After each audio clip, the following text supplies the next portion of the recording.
L-580 Gettysburg, Leadership is Action, is a continuing education opportunity available to senior leaders.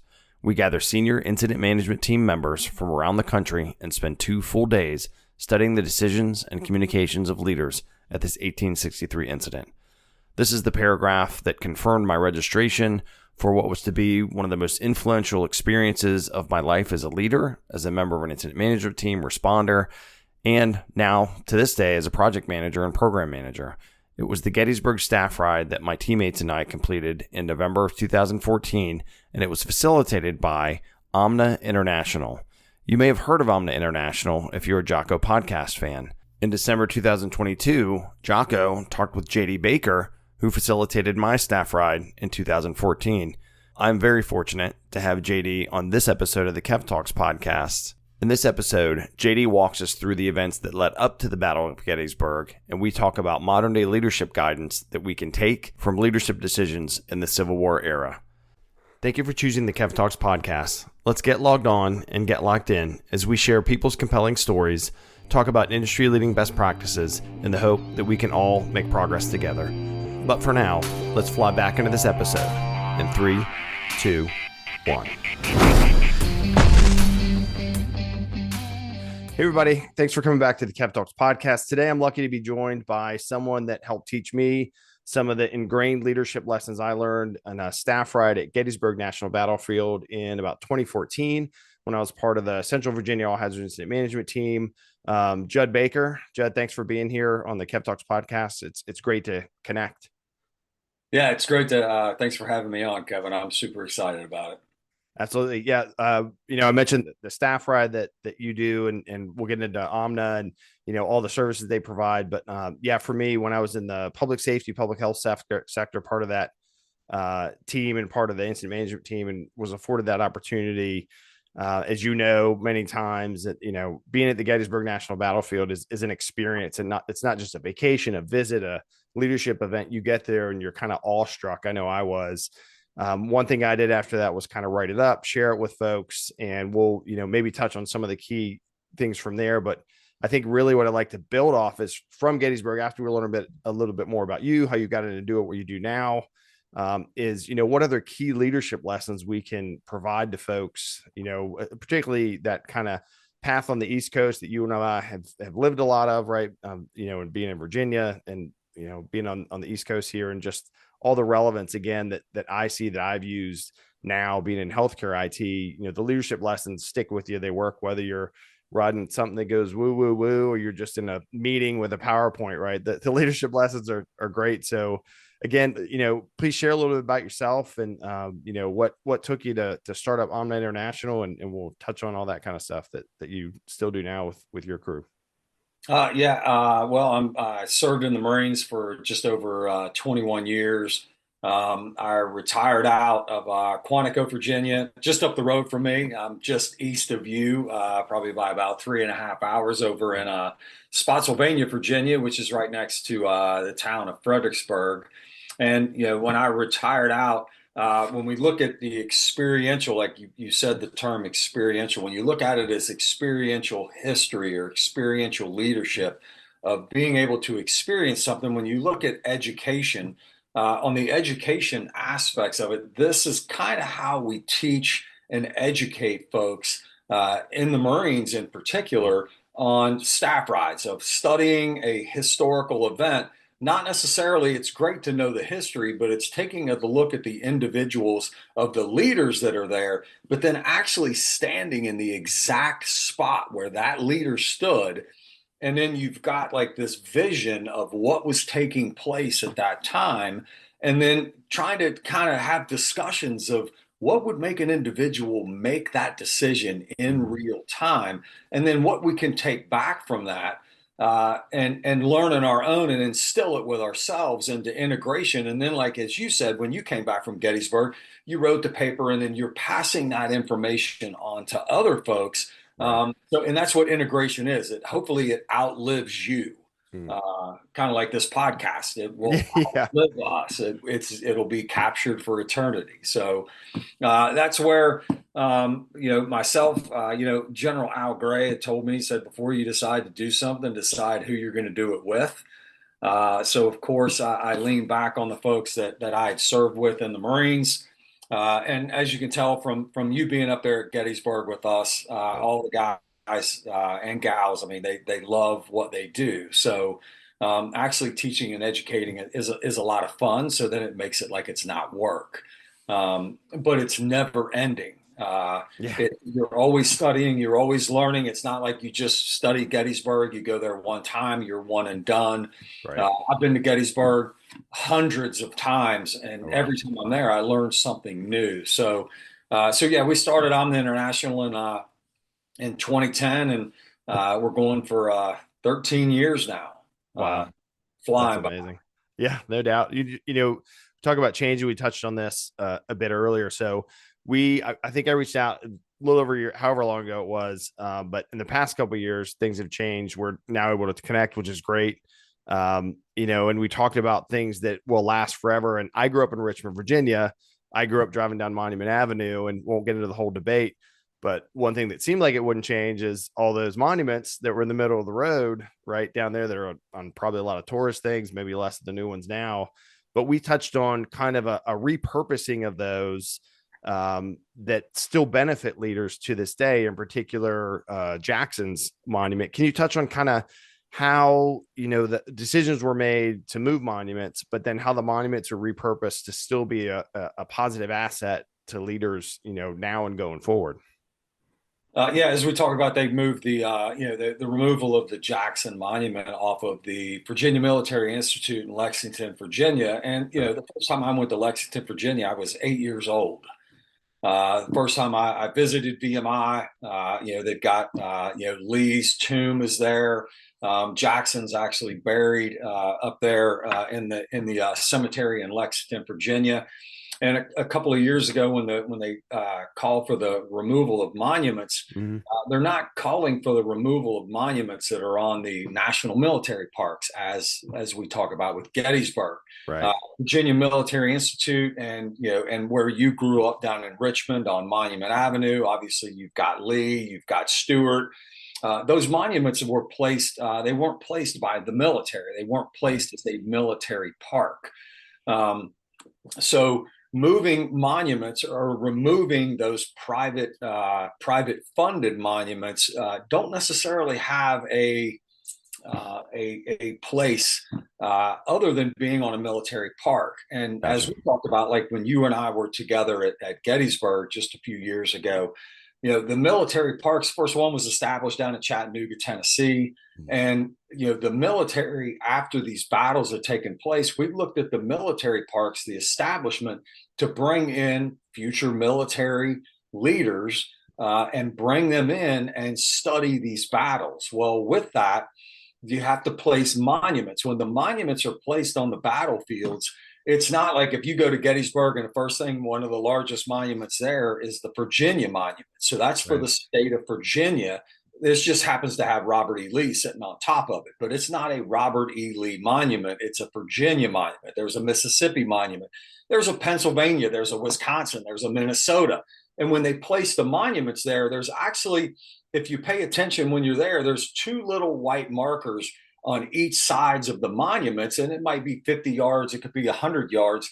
And the monuments are the left and right lateral flanks of that particular unit at the start of the battle.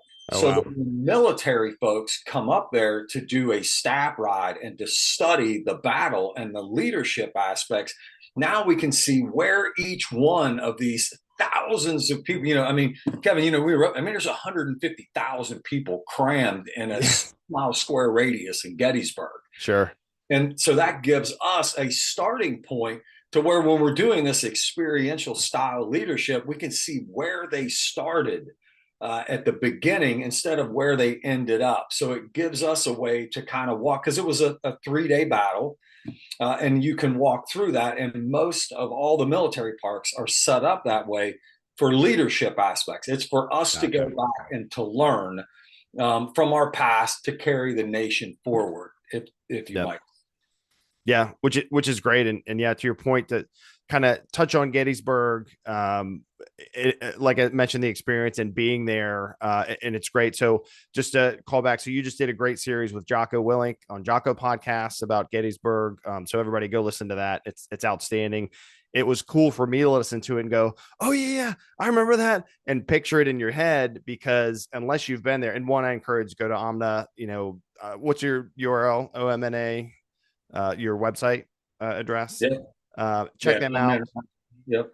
and do the experience, because when you're standing like in that Virginia monument, which of course our team had to get a picture because we're Central Virginia, and you look across, right, the field where the charge happened, you're like, that looks awful. And I remember going for a run one morning, not near as fast as you, but and saying, I'm going to run across that field, and it sucked. Like, and I was in tennis shoes and a t-shirt, not getting shot at, not in wool, sweating like crazy in the summer. That and the round tops and all that. So definitely listen to the podcast episode, sign up, go there, just drive there, but experience it, because it's amazing. And it's our history, right? It changed the course of this country, changed, a whole lot of stuff, but being there and seeing the landscape and just imagining having to do that, for either side, for what they believed in. And just, it was an amazing and an awful experience, but tons of leadership lessons, as you talked about, as hopefully I shared. There's an old episode on this feed too, you can check out. It's leadership lessons from Gettysburg. So I think that's a pivotal leadership thing, but there's a lot more than that. Obviously, you do a bunch of different staff rides, in particular on the East Coast, key battles, right, in the Civil War that again changed the face of this country. Let's talk about some of those, and what you think shaped this country, and can help shape leaders now and continue, and some of the key things that you do staff rides to this day, and help enable leaders going forward. Most of if you remember when we were up there on that Wednesday morning with the group that's up there, normally I always ask people, is like, well, how did we get to Gettysburg? Because a lot of folks, if you're looking at one piece of dirt in America that's got more books written about it, it's Gettysburg. Gettysburg has got more books written about it. I mean, I'm looking at, I would say probably half of my bookshelf is Gettysburg. Oh, wow. Because of all the different leaders and the different perspectives that you can get. You just can't read one book and think that, okay, I got it. Because each one of these leaders have their own different perspective, not only from the officer corps, from the general level, down to the colonel level, to the captain level, down to the sergeant and the private level. Right. So we can all attend the exact same event. We talk about like running. Everybody can go up to Washington, D.C. and run the Marine Corps Marathon with 25,000 other people, and they're all going to come back with a different story. Right. So you just can't listen to my story of, oh my God, it's the greatest race known to man, and I'm going to have a perspective. You could go up there and have a terrible experience and have a completely different perspective. So you just can't read the one book. So that's why I'm saying that the education aspect is continuous. So when you look at it of how did we get to Gettysburg, you got to back up of, okay, well, how did we get to a Civil War? And it wasn't like that, down in South Carolina, just a bunch of guys decided to get together and say, hey, man, let's take some pop shots at a federal fort sitting in the middle of the harbor. There was a chain of events that were taking place in America that even goes all the way back to the liberal North of Henry David Thoreau and some of the folks for coming for the overthrow of the government due to the Indian Removal Act. Oh, wow. That took place. So you can see the grumblings that are happening in America, and it's more of the agrarian South that's going to be the one that pulls the trigger. And then once you pull the trigger, and then we get this, you get a new president. I mean, I couldn't imagine, getting voted in to be president of the United States, and you get to DC, you're all excited, you're ready to go to a party, and the next thing you know, half the country leaves. Right. So you got to kind of look at it as, is it me? Is it? Well, yeah, it does have it in some of your policies, some of your thought, some of your ideals of how to move the country forward. So when you look at it, there's a great book to read. It's called Team of Rivals. It's a really good book. And I know through this, I'll throw out a whole bunch of books. They're actually on my website as well. Nice. We've got a reading list. You can click on the reading tab and it'll have a bunch of the battles. It'll have what books we kind of recommend if you're going to go and visit any of these battles, just so you don't go in blind. Right. And then there's some other just interesting read kind of stuff. Jocko's Stream Ownership's on there. We Nice. actually like his strategies and tactics Oh, yeah. really well too. So, when you speak of Jocko, we did the whole we did a week of podcasting, and we started at the beginning, and we made it all the way to Gettysburg, and that was after 5 days. Yeah, it's a lot of work. Yeah, so we're going to go back and do and finish out and take it all the way to Appomattox. Jocko is a huge student of history and of leadership, obviously. And we've been running around together doing staff rides, Gettysburg, Little Bighorn, and stuff like that for the past 3 or 4 years together.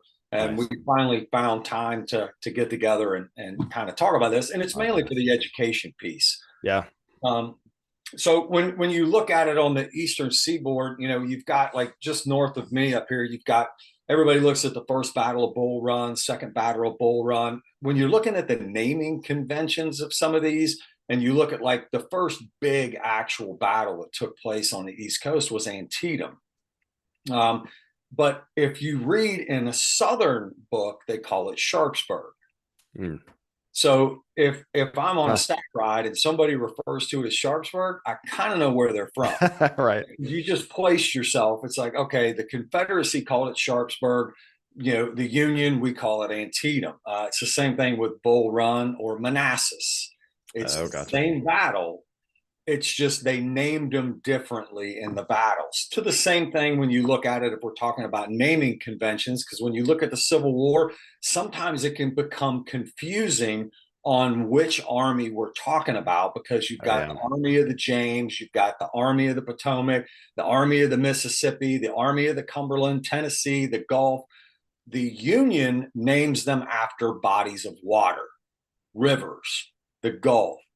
The Confederacy names them after the states, the Army of Northern Virginia, the Army of Mississippi. That means not the Mississippi, meaning the river. So you can do like the Army of Mississippi and the Army of the Mississippi. You kind of see the difference. So that kind of it does get confusing because all the photos are in black and white, and you don't know if, hey, is that guy wearing blue or is he wearing gray? Oh, yeah.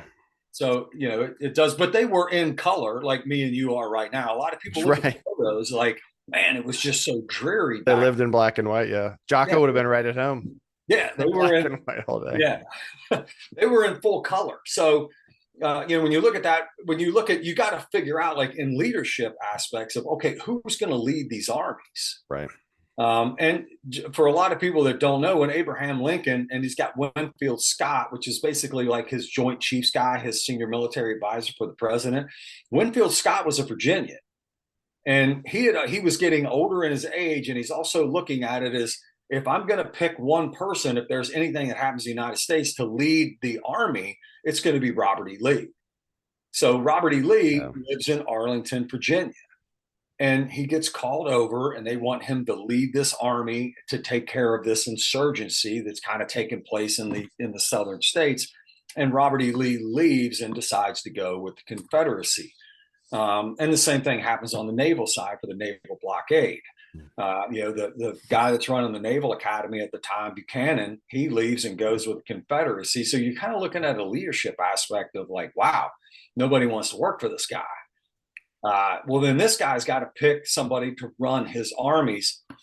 And when you get up to Antietam, you got a guy named McClellan, and General McClellan that's going to run the Army of the Potomac. The Army of the Potomac is when you look at East Coast battles, the Army of the Potomac is the most well-equipped, they've got all the personnel, they've got all the gear, but they're also right here close to the flagpole. Right. And, it makes a difference the closer you are to the flagpole as an organization. So you're going to have a lot of the political aspects that come into it. And, when you've got a general officer like McClellan, and he has political goals. When you look at the beginning of the war, everybody thinks it's going to take like 90 days. So, folks come down, it's just going to be 90 days. And then they have what we call a WIFM. What's in it for me? Okay, if I'm going to sign up and I'm going to go, what's in it for me afterwards? And, I hate to be a spoiler alert, but McClellan ends up running on the 64 ticket. He's running against Lincoln. So when you talk about alignment and leadership of being Right. aligned from the top to the bottom, you're already looking at your commander of the Army of the Potomac is not aligned with the commander in chief. Did Lincoln have an idea of that, knowing like, hey, one of my key people isn't in the same message as I am, and on the same team necessarily? I guess, as a politician, he has to have that feeling, right? And kind of get that idea, yeah. From his actions, McClellan's actions, and just the way he made decisions and things. Right. And also don't forget Lincoln's a politician. So Yeah. what do politicians concentrate on? The next The election. next one, yeah, true.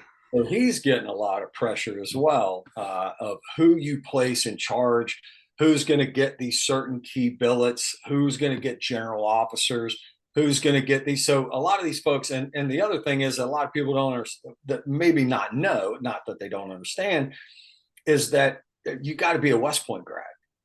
Mm. So when they're selecting these general officers, they're immediately look, because it's just like how the nation has been almost all the way up till after Vietnam. I mean, in our age and time frame, and today in 2022, 2023 time frame, we've got this Department of Defense that's Right. massive. Well, before a war, we go into war, we have to recruit, we build up, we make this massive army. And then after the war's over, we reduce it back down, go back into the civilian world.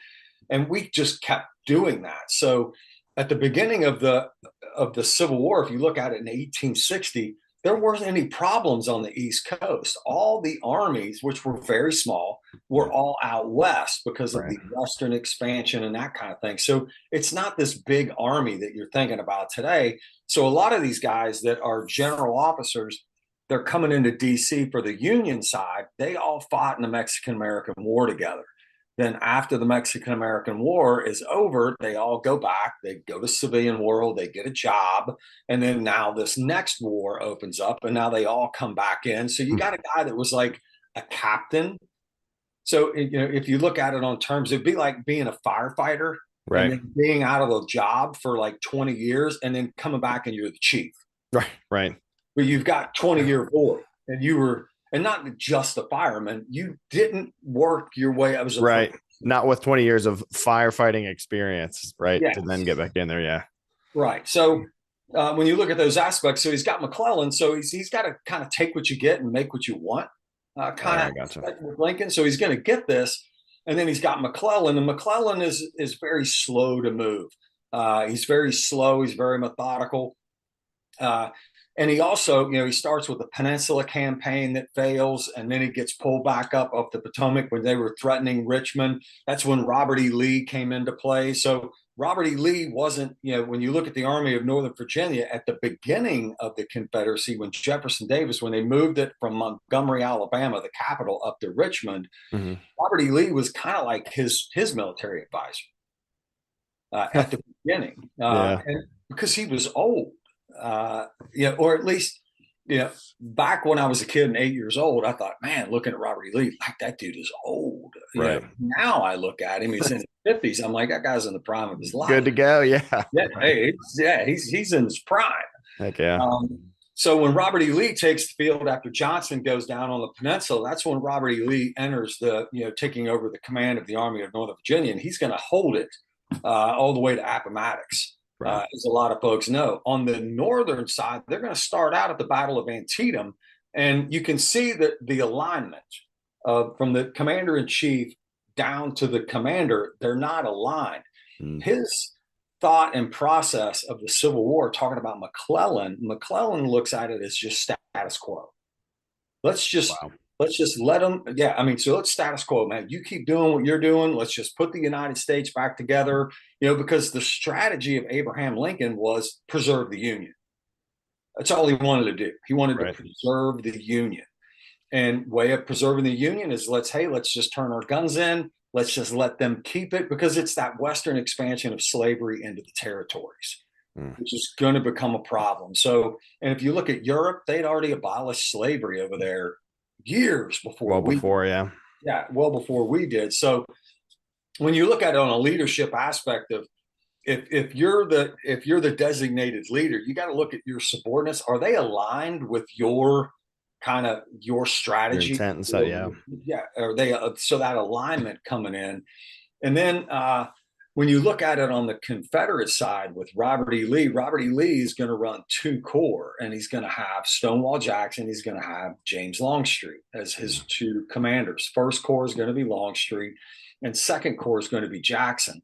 Now, you can read through the battles of Antietam that take place up there, but on a leadership aspect, when you also look at Stonewall Jackson, because we kind of talked about how Jackson was and his monument that was removed from VMI. Yep. Now it's out at Newmarket. They placed it onto an actual battle park and took it off of because VMI is a state school. Right. So they moved it off of that park. But when you look at the individuals of Jackson, and people are always like, man, why do folks love Jackson? When Robert E. Lee went north up into Maryland his first time, and we get the Battle of Antietam, he was moving with Longstreet. Jackson was down at Harper's Ferry taking that arsenal that was Harper's Ferry, Virginia. Remember, West Virginia didn't come in until 63, so that was all still Virginia. He was there, and then he was supposed to move up and link up with Lee to push north into Pennsylvania. And McClellan found the lost orders of Robert E. Lee. One of them fell, a carrier dropped it. A Union soldier found it wrapped in 3 cigars and made its way up. So McClellan actually had the entire playbook of the Army of Northern Virginia. Oh, wow. He just still couldn't act.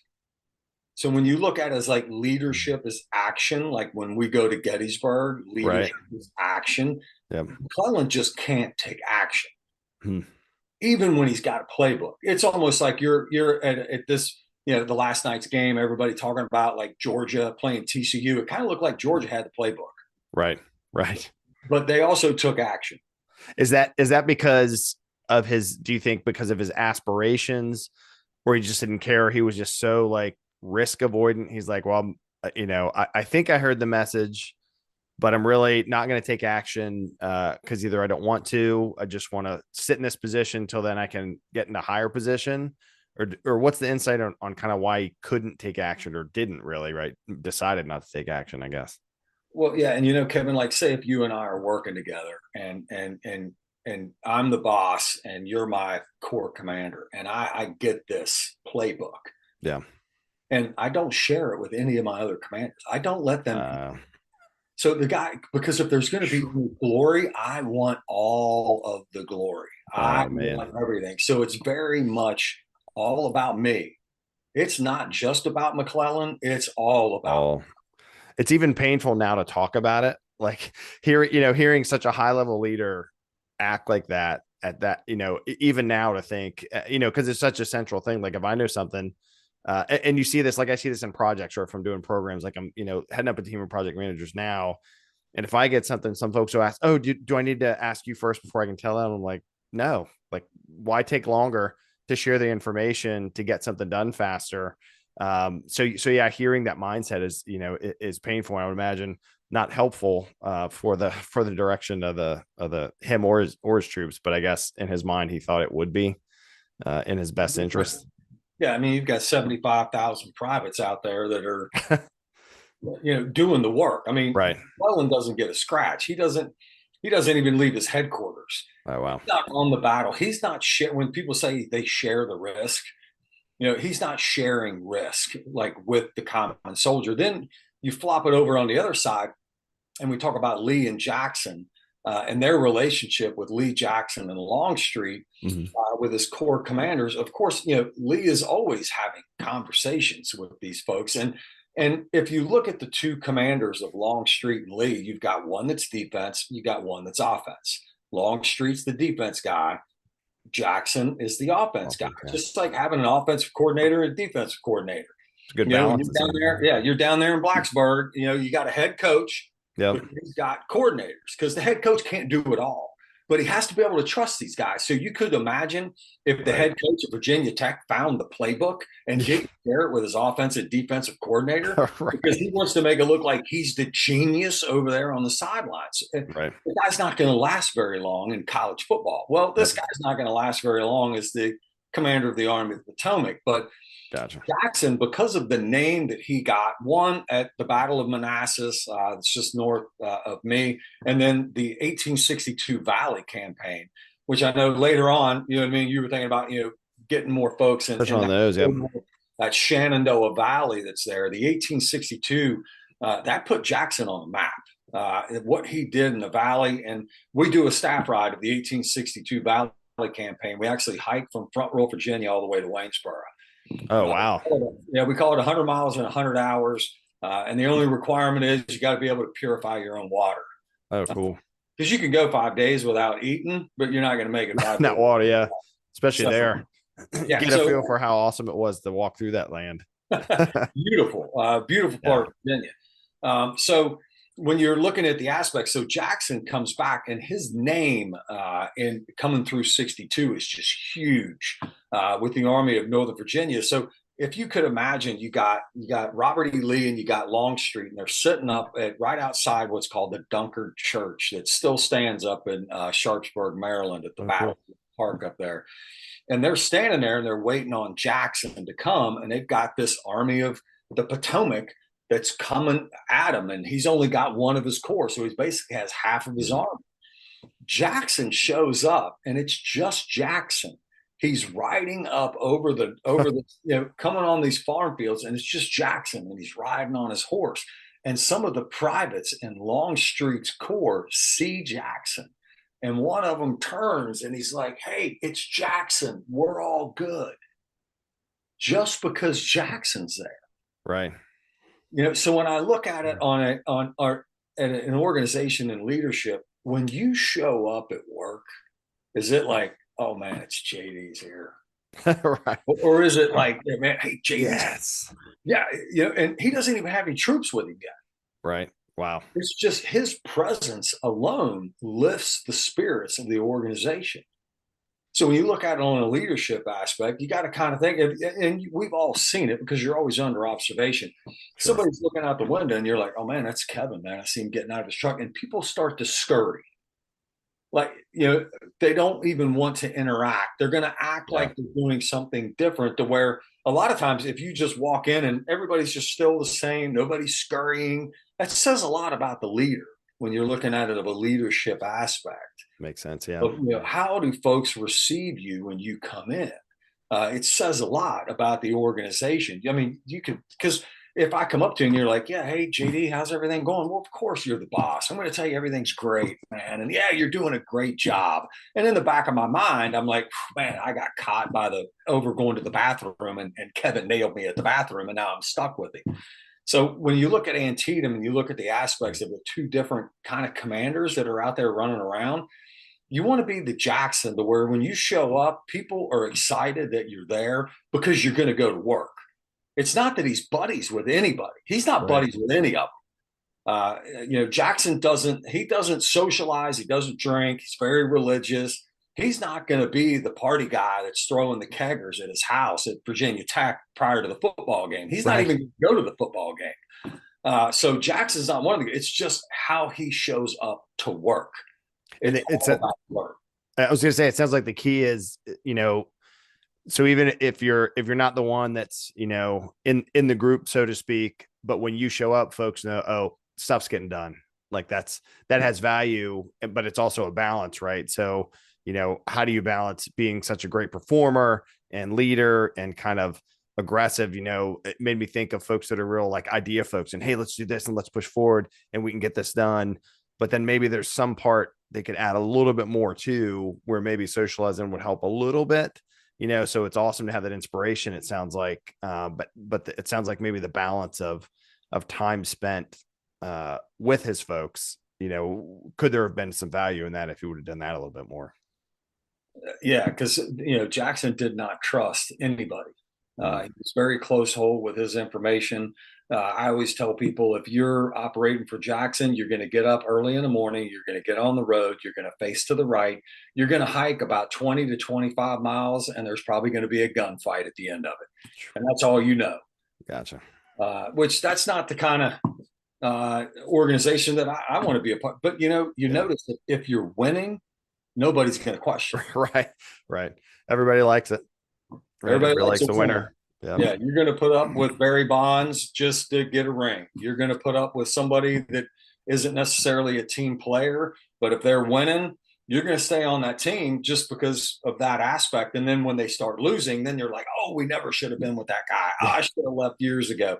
It's all that hindsight that comes in. So, when you leave out of there and you look at it's Antietam is kind of considered a tie between the two armies. And Robert E. Lee moves back down into Virginia. And then Lincoln's going to get rid of McClellan. He's going to bring in another commander. And the commander is General Burnside. That's going to take over the Army commander. And when Burnside comes in, it's interesting how he gets into command, because Lincoln comes to Burnside, calls him in. He's like, hey, we're going to get rid of McClellan. And I want you to take over as the Army commander. And Burnside tells Abraham Lincoln, I don't think that's in my wheelhouse. Like, I don't think I'm competent enough to run an army. Wow. Give me a division, give me a corps. I'm pretty comfortable being a corps, but I'm not comfortable being the Army commander. That's just too much. And that's Burnside seeing himself and telling that to the commander in chief. Do you think that's a humility thing or an actual lack of confidence, or a mix of both from that? Probably a mix of both. Like I said, a lot of these guys, they've been out of the game. True. And now he's seeing of the actions of one. He's also been around to see what Robert E. Lee and them did to him on the peninsula. He saw what happened. Robert E. Lee's making a pretty good name for himself with the Army of Northern Virginia. Right. So when you look at the aspects of Burnside coming in, and you got this guy that's telling Abraham Lincoln, so Lincoln looks at him and says, well, okay, General Burnside, if you don't take the job, I'm going to give it to General Hooker. And Burnside's like, dude, I'm not working for Hooker. He's like, if you either take the job or you're working for Hooker. And Burnside takes the job. So he literally takes the job just because he doesn't want to work for this other guy. Somebody else, yeah. It's named Hooker and Hooker actually did a pretty good job at Antietam. He got wounded at Antietam. But on the same token, when you look at it on the Hooker aspect, Hooker is not what an individual of good character you would probably look at. Hooker, where the term hooker comes from. Like, I was going to say, if folks listening are thinking, yes, that's it, right? That's where it came from. He had a little entourage of women that followed him around, and the privates would be like, yeah, you're at a battlefield. And it's like, who are those women? They're like, oh, those are hookers, and it sticks. Wow. So when you're looking at a man or woman of character, and there's people that are doing it in 2023 today, running a business, running an organization, and people see that. And so, that is a character flaw. Everybody knows it's not, people think they're getting away with things. They're not. Right. Somebody is seeing you. So Burnside takes the job. But, when you look at Burnside on a leadership aspect of knowing yourself and your capabilities, and he tells that to the boss, but then even though the boss, of Lincoln's like, okay, if you don't take it, you're working for Hooker. And he's like, I'll take the job. Just because you don't want to work for an individual says a lot. And then, okay, these guys are peers. And now you're going to have to work with these individuals. So it's not like you get to pick and choose who you get to work with. Like, sometimes you get these people, you have to deal with people. That's why when you look at it on a leadership aspect, there is no difference in people in 2023 than there are in people in 1862. That human element is. They just don't have a cell phone, man. Yeah. I was going to say, it made me think of two things. One, the military, right? One person studied a little harder for the advancement exam. They got promoted. Now you work for me, and we were buddies and hanging out, which changes the game, or can change the game for some folks. And then, yeah, for especially in the past couple of years, the great quit or whatever it was called, folks moving jobs, remote work, hybrid work, right? Contract folks come in, new managers come in to your organization. Now you got someone new that you work for, and really says something, I think, I've had change of how you adapt to that, right? Do you support them? Do you help build them up? Are you resentful? Or you're like, well, I'm not working for them, and then you leave? It's to your point, in 2023 is almost a great mirror of that time, with all these leadership changes and people changes, because it's happened so much over the past few years, and probably every business really, all around. So that's an awesome analogy to look at, and interesting that what drives people's decision making, based on other human interactions, and who they will or won't have to have a professional and kind of life relationship with when you're going into battle with these folks, is different than just going to the office and having to sit in your cube outside their office or something. You know what I mean? To that point, as opposed to marching and getting shot at. Yeah, when you look at it, like if I'm driving down 64 and I get the Lexington, I jump on 81, and I'm coming down to Blacksburg, and you see that minivan and it's got that whole ass family on the back of it. Yeah. Every organization has that family. Mm. So if you think you're just going to hop around to avoid, dealing with difficult leadership or being a good follower, because, even though I'm working, if you come in and on a change of command, and you get hired in as the new boss, right, I still have to actively follow you. Yep. Of being an active, I can't just put my hands in my pocket and do nothing. That's just not going to work out. So right. Even though we might not see, I still have to actively follow you. And especially in the military, so that I kind of know what's going on in the organization. If I'm just putting blinders on and I'm not paying attention because I just don't like Kevin, you know what I mean? How well is the organization going to move forward as a whole? Yeah, not as well, for sure. So Burnside, again, he turns down command, and if you come over here to Fredericksburg, you can look. It's the first amphibious assault under fire in American history. So it's our first waterborne, because they got to get the boats across the Rappahannock River and hit Fredericksburg, and it's a terrible. It's cool that it's amphibious, because you were a Marine, I was in the Navy, but actually doing it back then, I guess it was awful. Right. I wouldn't want to take place in that, especially of what happens at Fredericksburg. So, but Burnside kind of called it. It really wasn't in his wheelhouse. So Burnside's going to get fired. So now we're coming in. That's the winter of '62. So you started out at the war. You've got McClellan. Now you're going to turn around. You're going to get rid of Burnside. Now you got another boss coming in, and we're only within a year and a half. Oh, man. And you're changing over leadership. And now, guess who we're getting? Hooker. Yep. So Hooker comes into play. And you're getting him. And then he's still on the northern side of the Rappahannock River. And it's in the wintertime. So, back then, the roads that still run here, the modern day Telegraph Road, the Route 1 road that runs all the way from Washington, D.C., all the way down to Richmond. They called it the Telegraph. It just got renamed Emancipation Parkway. Gotcha. Used to be called Jefferson Davis. Jefferson Davis. Yeah. Yep, they got rid of Jefferson Davis. There's different segments. One of them's Emancipation Parkway. Another one's like Patriot Parkway. It's kind of confusing depending on where part of Virginia you're in, gotcha, what it's called. So on that modern day Route 1, that road still existed, but none of the bridging was there, because they blew the bridging. And that was the big kind of line in the sand, if you're looking at it, between DC and Richmond as the two capitals. And you growing up in Richmond, you could jump on I-95 and you could be in DC in an hour and a half. You're right there, yeah. Depending on what time of the day. Yeah, it's true. Not at rush hour, but yeah. Yeah, and if you've got your HOV to be able to make sure it's running north or south. Yep. So they're bringing this guy Hooker, and the Army of Northern Virginia is still the same. But the only difference is this time Hooker is going to get across the Rappahannock on the south side, coming into the Battle of what we call Chancellorsville, and it's actually he's got Robert E. Lee outnumbered 3-1. Wow. So he's got a huge advantage. Longstreet is not here. Longstreet got sent down to Suffolk. dealing with that region because they were independent commanders working for Robert E. Lee. But he's got Jackson with him. And when they make the crossing, the interesting thing is about Hooker is Hooker, he's all about Hooker.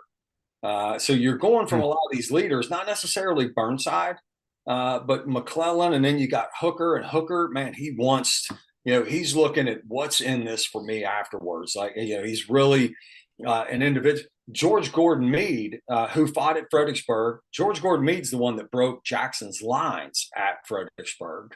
So he was successful there. And then he was here when he crossed the river. He actually could have gotten in and behind and cut off Robert E. Lee from Fredericksburg. Oh, wow. And Hooker called him back because he wanted everybody back. He wanted to run defense, and he wanted to do to Lee what Lee did to him at Fredericksburg. But he's trying to force something because Robert E. Lee gets a say in what he's going to do. Sure. It's like, when we get guys that go to a fire and we have fire prediction and fire models and all these things. Well, just like we have a weather prediction. I don't know if, my wife and I were sitting in here, what was it, Sunday evening, and I've got snow coming down with ice on the back deck. Well, the weatherman didn't get that one right. Right. You know what I mean? So the weather gets a say, so does Robert E. Lee. So Hooker's going to pull them back in, and they're going to be on the modern day Route 3, kind of going towards Culpeper and Charlottesville. Yep. You're going to head over on the 20, the Constitution Highway. Gotcha. Of what we call it in Virginia, coming over from Charlottesville. So that's kind of gives you the area of where we're talking about. And Jackson's going to convince Robert E. Lee to allow him to take 2/3 of the people that they have and go all the way out and around 14 miles and do the most incredible flank attack in the history of the world. Oh, wow. It's going to totally catch Hooker completely off guard because he's like, who could go all the way out that far? Stonewall. Yeah. Wow. But the amazing thing is when you look at the two, if you come down to Chancellorsville, when you're looking at it on a leadership aspect of being able to convince the boss.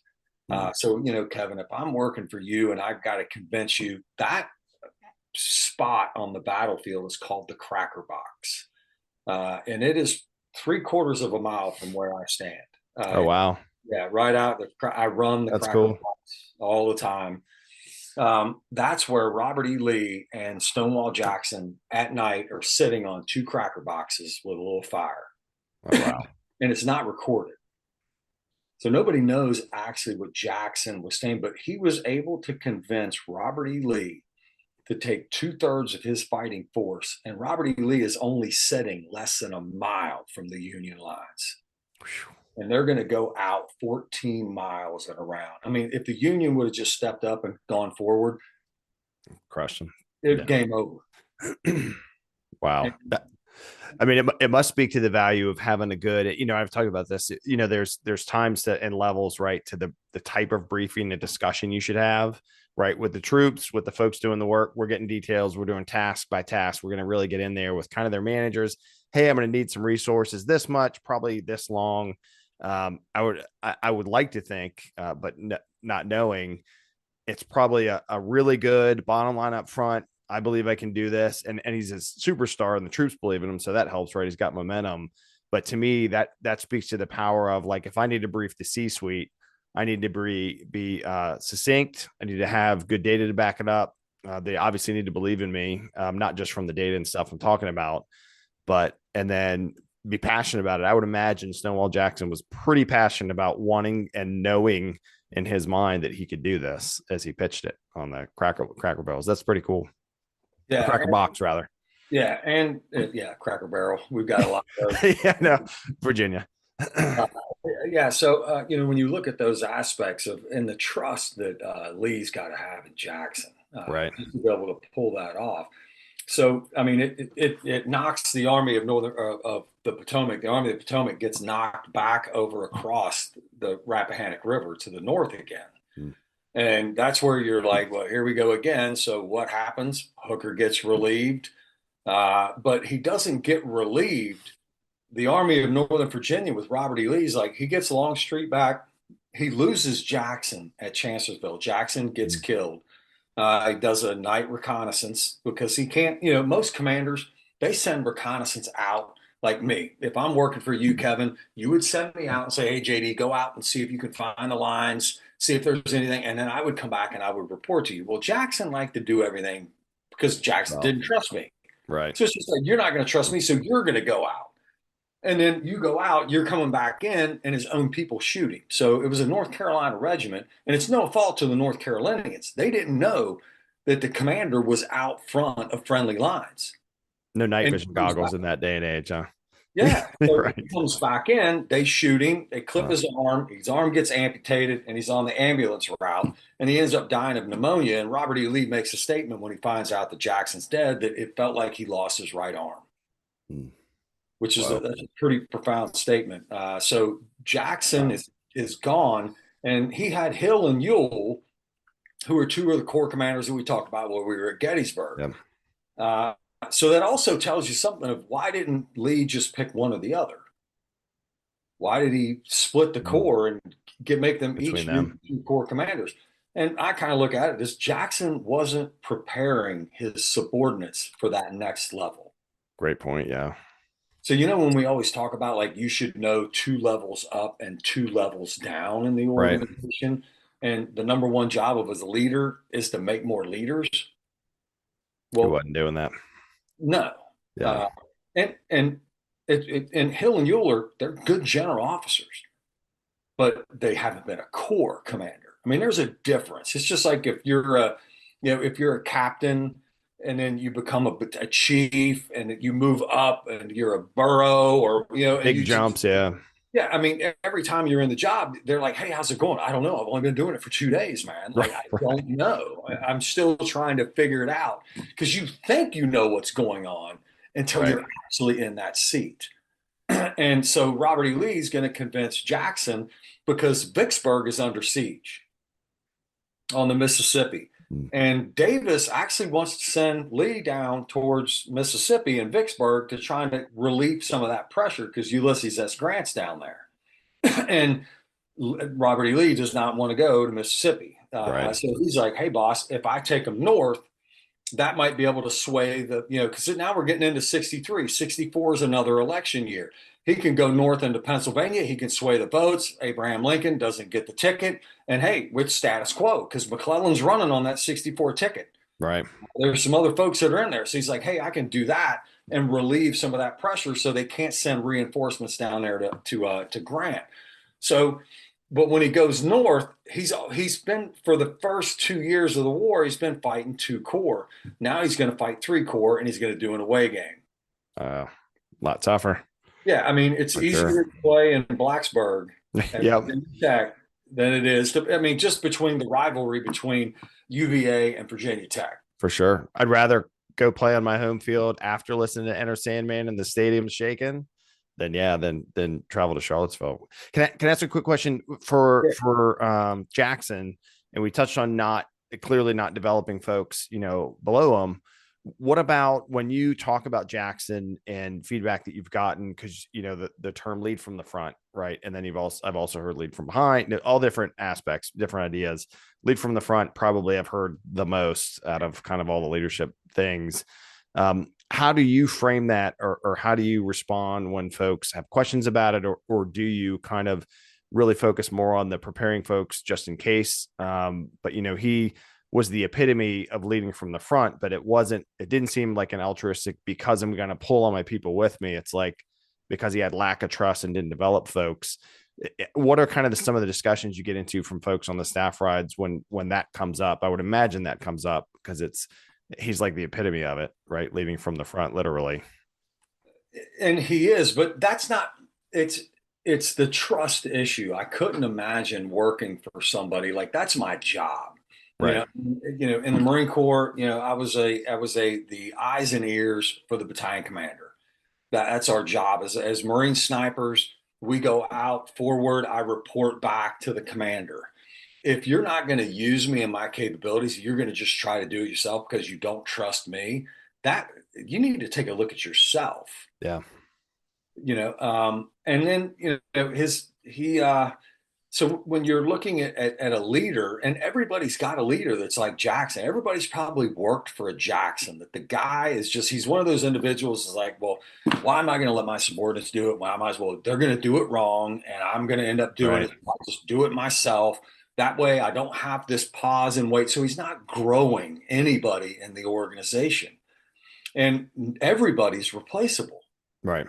Yeah. Great point. Except Yep. with Jackson, he thinks he's got a higher calling.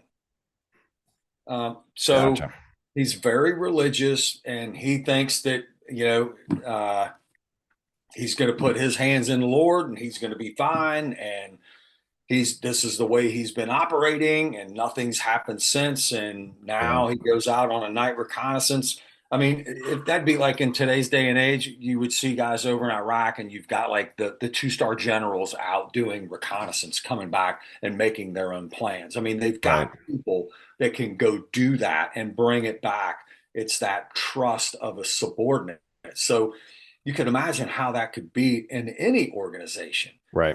I don't care what we're doing. If you're constantly looking over my shoulder and telling me, because we're going to do things differently. As long as I Yep. meet your end state of what your vision is, and you give me my mission statement and you task me, and as long as I meet it, it doesn't matter how I get there to it, as Right. long as I get there. Because we're all going to be doing stuff differently.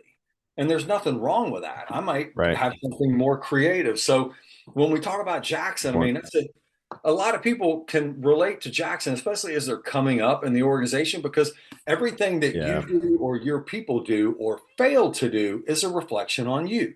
Right. So if you look at it in a football aspect, I know we've used a lot of football because you're down there, Might as but well. Yeah. yeah, a lot of people you've got the coach. So Jackson is the coach. And he's got, offensive coordinator, defensive coordinator. He's got a receivers coach. He's got a strength coach. He's got all these and then Yep. he's got these players that are like enlisted people. They're the ones that are actually going on the field. And when the quarterback gets out onto the field, he has a different perspective of what the coach sees Right. and what the guy in the box sees. And everybody's calling down, but they're on a timeline. So they got to have that OODA loop moving pretty fast. So it's actually exciting to watch the coaches. The coaching is Right. more exciting than the players on the field, because they're just waiting for the command. And then it's control. So it's command and control. They give a command, they can't control what those 11 guys on the field are going to do, Right. but they think they can. So they're going to try to instill discipline, to that instant obedience to order. But you're dealing with humans, Yep. and you're dealing with individuals that they're going to miss a block.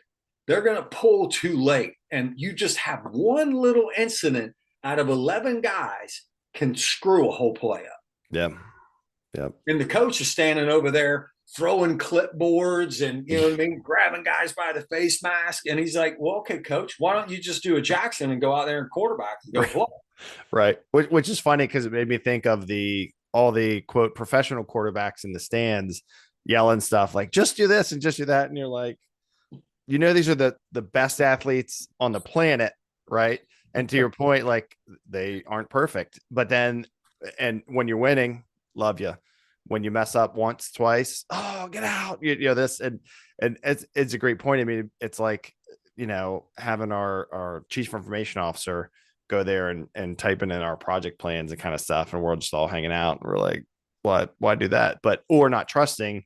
And yeah, I'm fortunate to have great leaders that it's like, one, you do got to build your competence right in their mind to do that. But yeah, being so single-minded, with his belief in just not building folks up is just so detrimental. But yeah, it's every time I think about football and the games we've been to, whether it's high school football, junior football that I help coach, whatever, there's always pros from different perspectives, so to speak.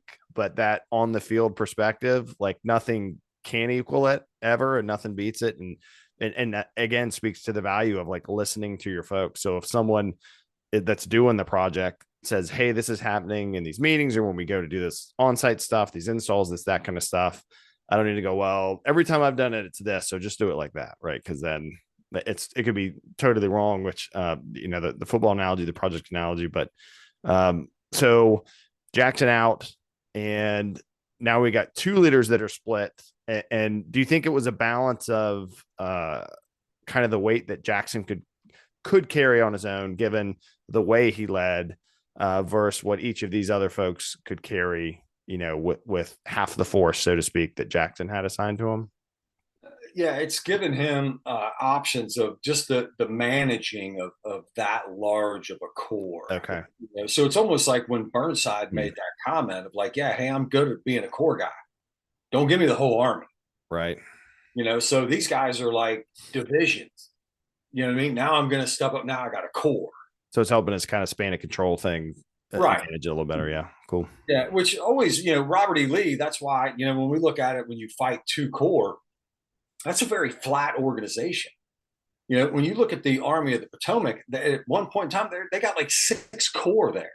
Wow. So you're a commander, you're dealing with 6 folks, and they're all different. Right. So, your command and control is going to be a lot different. So he's going to split them up, and he's going to make 3 corps, but then he's going to go fight an away game. And, they end up, they're here in May in 63, and then they go to Gettysburg. And people are always like, well, just like when we talked at the beginning of the podcast, how did you get to Gettysburg? Yeah. Well, that's how they got to Gettysburg. They move up, and it wasn't like, let's go to Gettysburg. Gettysburg, as you know, has got those 7 road intersections that all roads lead to Gettysburg. Right. It was kind of a coincidence, but the roads literally took them to Gettysburg, right? Right. So, and, Robert E. Lee's got to run the Shenandoah Valley. That's the breadbasket of his army, is the Shenandoah. So he's going to run it. He's going to jump across the Potomac. And at this time, Abraham Lincoln, looking at the Army of the Potomac, he's got a leadership dilemma with Hooker. And so now he's going to finally pick, because the only person that's been successful so far in the Army of the Potomac is George Gordon Meade. And the interesting thing is when you look at George Gordon Meade, when we bring groups to Gettysburg, normally at the beginning, I always ask people, hey, put your hand in the air if you know who Robert E. Lee is. And the whole room, like, I don't care if you're from Washington State, Alaska, California, everybody knows Robert E. Lee. They raise their hand. And then when I say, well, who here knows George Gordon Meade? And like 2 people. Yeah, I for sure did not. Yeah, I mean, and it's like, yep. Yeah, and this is the guy that has been successful, but it's how you're perceived in history of Meade. And there was just a book written 2 years ago, finally, on George. Oh wow! It's called Meade in Command. I've got it right here. Let me grab it real quick, just because I was super excited when this book came out. Oh, that's awesome. Yeah, Meade at Gettysburg. Oh yeah, and it's fine.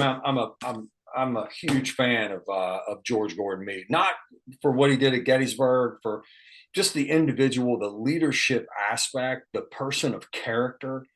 Like, they finally have somebody that is over top in the Army, and that leadership change. When we talk about the changes in a command, so you've looked at it from McClellan, from Burnside to Hooker. You've got the same core individuals doing the work. Right. There wasn't a huge change in leadership style, nor the human themselves. Yeah, you bring one person into the individual, change the dynamics of the organization. Makes sense. And that's how they end up defeating the Army of Northern Virginia in Gettysburg, because of this guy. From him, yeah. Who, as you said, most folks had not heard of. Yeah, but was doing good work. So truly, kind of, even though he wore Union blue, the gray man, so to speak, of success, really, of just getting stuff done, and didn't seem as boisterous or noted. But yeah, that'll be cool to Meade in Command. Check that book out. And yeah, to your point, leading to there. So for, I think, our pre-read, we had a manual kind of, right, that had some keynotes that we used when we walked through, and then the Killer Angels was our pre-read book, which is, and then of course the movie's pretty good. And I loved, again, I don't remember when we talked before, I think so on the podcast episode I did a few years ago, and of course used the what I learned, plus reference the movie, just who played who, to give folks an idea of like, this person was this actor in the movie, Sam Elliott, right? And I also referenced, if there was someone's voice I could have, the mustache, right? That's like, we got to hold the high ground. I was like, that's awesome. I had a dog, Gringo, this real old dog we just lost him, but I pictured he had his voice. He was like this, I'm going to show up and stand there because I used to work cattle, and I'm going to take the toy I want. I'm going to lay in the bed that I want, but no fights. Like, he just walks in, like, just like you would imagine Sam Elliott or, Buford's like, hey, we got to do this stuff. Let's get it done. Boom. And for folks, so when you start learning about Gettysburg, General Buford is who Sam Elliott played. Another awesome leader, probably one of my favorites from there too, for the various reasons, right? And want folks really to listen. We could touch on, but I think it's a good summary of how we got to Gettysburg. And then the series you did with Jocko, I think, captures that great. Certainly would want y'all to listen to the early episode. I did a link to all those, link to Mead and Command, to your website for your organization to get signed up, and things like that. I think a lot of what I heard about, you got to look out for your people, you got to build them up, right? You can't just be looking out and for yourself only. And when you get new leadership, like, you got to adjust to it and support it, and not just sit there with your hands in your pockets and do nothing, and allow for folks to go out and do things and know that, like, something's not going to work, right? Don't fall in love with your plan, because it's and we would say this with Jackson and the other folks on our incident management team. Now, I was in planning section. I'm a program manager, project manager. I like plans, right? They help everybody, pull everybody together, but it's really the process that does, not the piece of paper. And so making sure, like, don't fall in love with this piece of paper, because as soon as we print it and give it to somebody and a person does something, it's wrong. You know what I mean? And that's fine, as long as we talk to each other, the outline's there, and you know where you show up, and there's enough police here and that. Those are some of my key things. Can I ask one, from the Marine Corps to Omna, with Echelon Front, doing all this historical, experiential leadership? What is, if it's probably a big ask, what's the kind of big takeaway that you would give folks listening to learn from history, from the history that you do? Well, the biggest takeaway is all history is remembered history. It's what somebody remembered that they told somebody else of what they remembered, and then somebody ends up writing a book. So that's where the experiential aspect of it is if, like, Kevin, when you came to Gettysburg, I'm not telling you what you need to think, what took place. You have your own thoughts, you have your own ideas, and I'm not right. And if you could be right, we don't know. We weren't there. Right. And so when you're looking at a lot of things historically of why certain individuals, and that happens on a daily basis, when you look at it, you're like, why did my neighbor do that? And it could just be your neighbor. Why did he put that up? Well, maybe there's more to it. Yeah, it could be the most gaudiest fence you've ever seen in your life, or the way he planted. We don't know. We're just assuming. Right. You know what I mean? But everybody that's out there of having that perspective of individuals, that when you study history, you know what I mean? It's different if you're there. It's not to criticize somebody. It's not to look for the fault in the individual, to have somebody to blame. Good point. Yeah.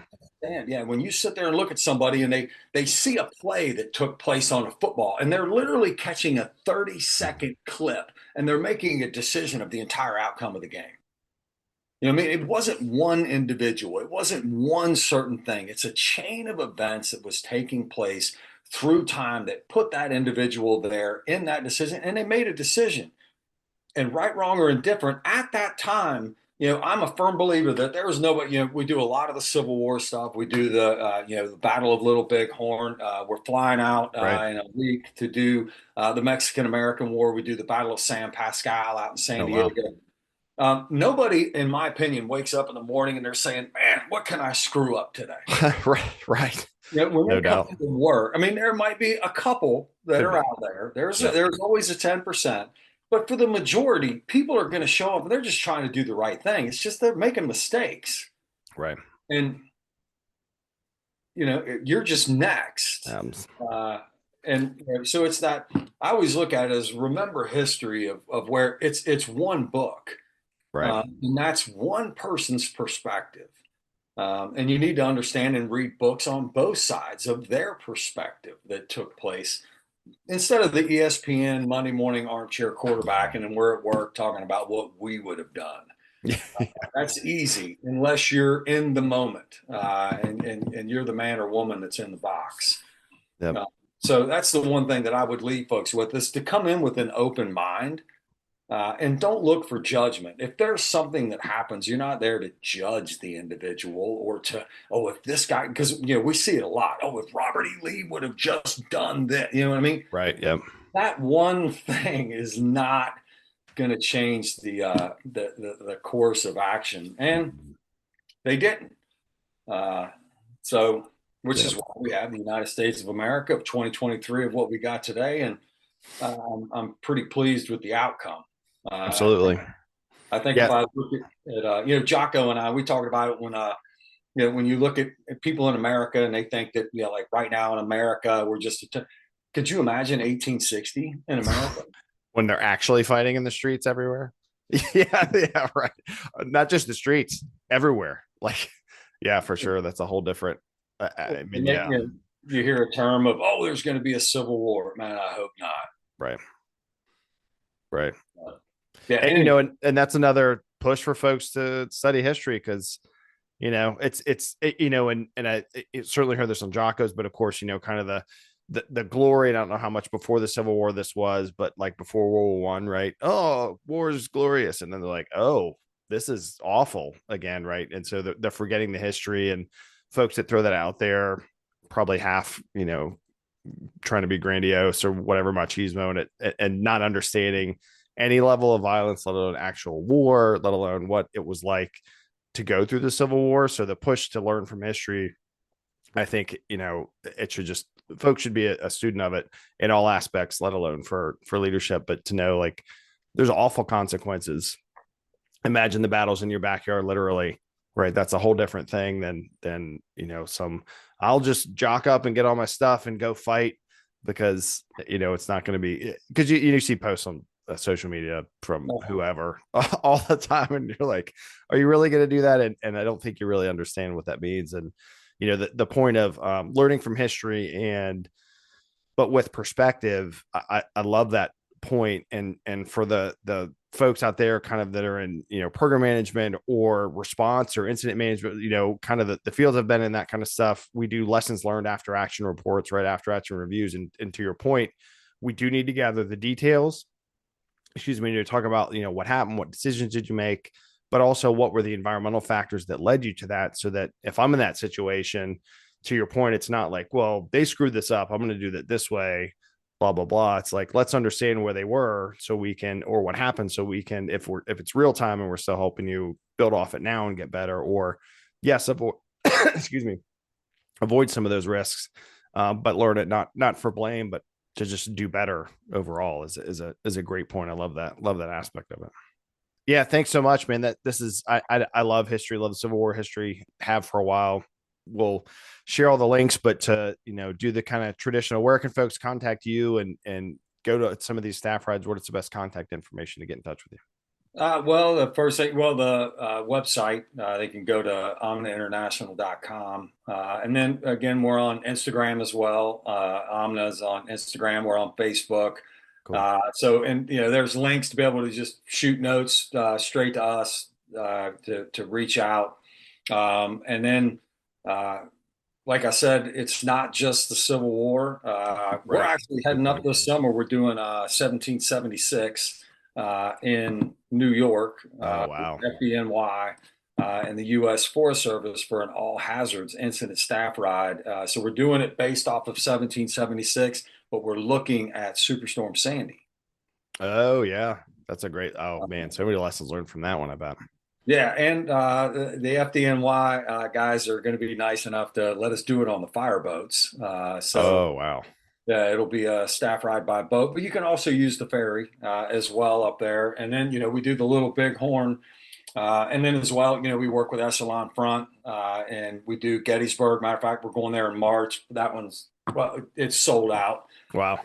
But we do Little Bighorn. We're going out to Little Bighorn with Echelon Front as well. And then on my website, it's got all the list of events. It's got all the Cool. staff ride stuff that we do that's on there. It's got the reading list, which is probably the most important thing on Yeah, there, that's great.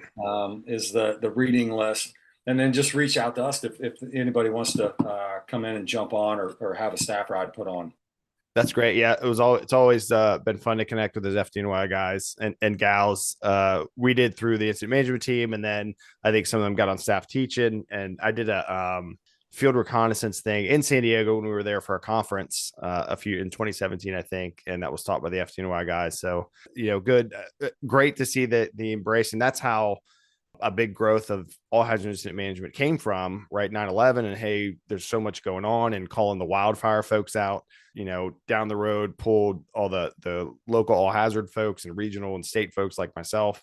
So cool to make that connection back from, with the folks that were in wildfire out west and other areas that went to New York, and then FDNY embraced it and, work with you. So it's cool, these connections of folks just putting the work in to get better, to do the real work, but then also come back and go, okay, let's talk about this and get better, for the next time, and develop leaders and think of it that way. So thank you so much for sharing your knowledge. I appreciated it. I'm sure the listeners do. We'll share all those links in the show notes, of course, and then on the website. So kevtalkspod.com, you'll see this posted. I'll share it out on all the socials and tag you. So it was good catching up for the podcast and just in general, man. I really appreciate it, and look forward to hearing you more on Jocko podcasts and just seeing, what Namna keeps doing and with Echelon Front. Yeah. Thanks a lot for having me, brother. All right, man. Take care.